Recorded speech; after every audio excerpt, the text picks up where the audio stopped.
يا جدعان اللي يضحك في فرح كروان مشاكل ان الجردات اللي هو جايبها كانوا بيطلعوهم من جوه الفرح مغمى عليهم.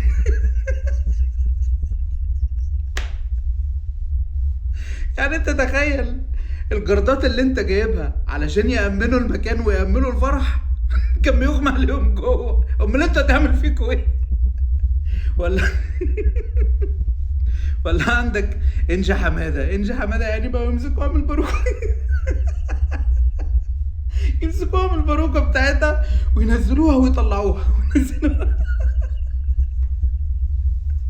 لا والواد التاني اللي هو اللي هو جعفر القلة اللي هو شبيه جعفر العمدة ده، الواد دخل والله العظيم بقى ياخد قلم من اليمين وقلم من الشمال. الواد